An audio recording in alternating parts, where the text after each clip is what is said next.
This reconstruction marks a renewed commitment to safeguarding the university's architectural heritage while embracing a future of progress and innovation.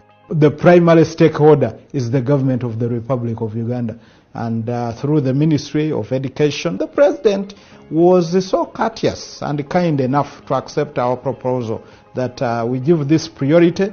The government gave us a lump sum support of around 21 billion. It is a historical building, it is iconic and so on. And so we had to reconstruct it exactly the way it was.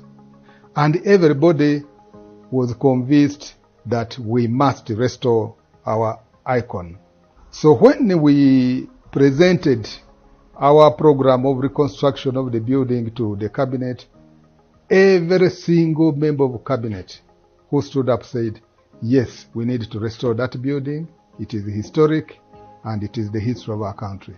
This continues to demonstrate the commitment of the university itself and the government of Uganda. We have to thank them for making this a priority to see to it that now the building is ready to rise once again. This demonstrates their commitment to student development. The restoration of the Ivory Tower is more than just a physical rebuilding. It symbolizes a renaissance, a renewal of Makerere University's promise to continue lighting the path of knowledge, fostering critical thinking and nurturing future leaders. The reopening of the new structure really is signaling a new beginning for us and for the nation.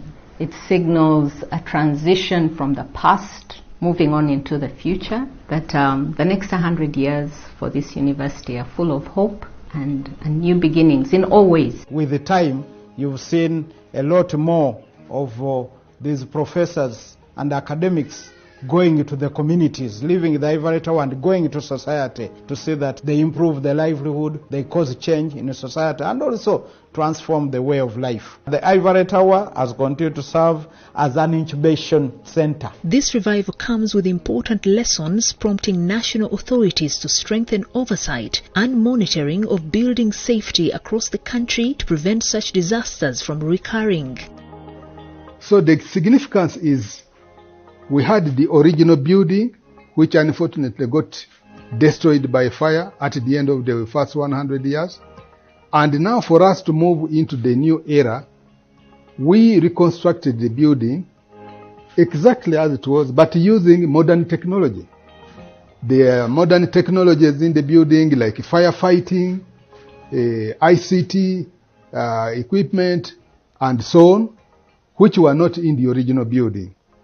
So that in a way symbolizes now a move into a new era, from the old era of 100 years to a new era of another 100 and maybe more years. The lessons other partner institutions and even higher education institutions can learn from Makerere is that when you have an important building that speaks about your history, about your culture, about civilization, it should be well protected, it should be well managed, it should be given all of the security investment that it requires.